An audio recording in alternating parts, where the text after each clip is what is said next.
passed away.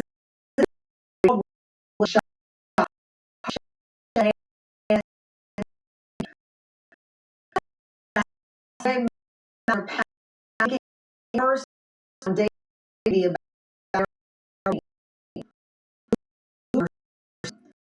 about the he started that she is determined to move forward. Malcolm town he made us think and he touched us all in unforgettable ways. In fact, his final Instagram post has now been viewed somewhere around 3 million times. And it's become a parting message to the world. In it, his last words continue to resonate, reminding us all of the legacy he leaves behind. Take a look. Yes, I got the flower in my hair. Today's my daughter's birthday. She put the flower there, so I'm rocking it. I just wanted to shout out and just spread some love and some good cheer. And, you know, life is out here lifing, right? For me and for everybody else. But just wanted to remind you, as I remind myself, that no matter what's going on, there's always a reason to smile. Like if you just take a minute to stop and take stock, I guarantee you can find at least one reason to smile.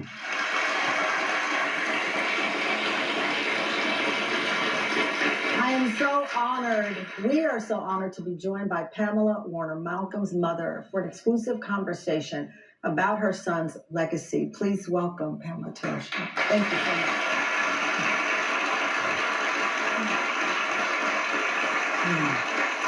So I am looking at you. I see a smile on your face.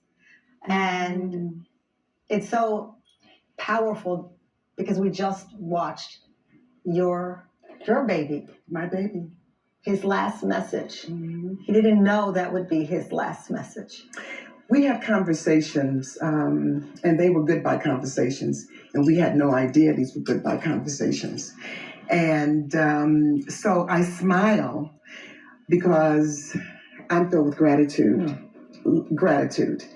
I'm grateful that we had those conversations. There was nothing left on the table. We were so good. There's no shoulda, coulda, woulda. There was no, I wish I could have said this, should have said this, should have done that.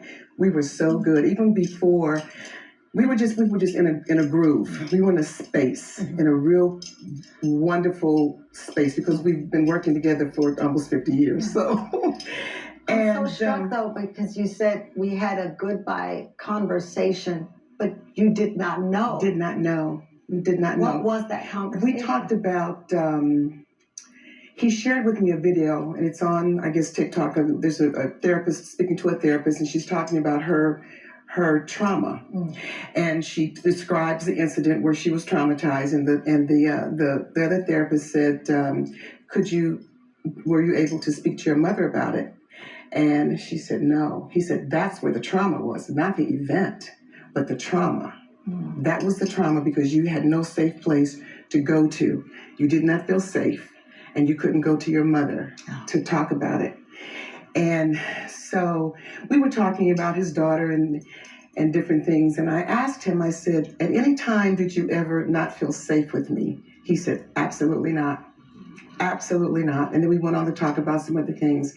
And the last text I wrote to him was that him feeling safe with me as a child meant more to me than all of the love and respect that I knew he had for me.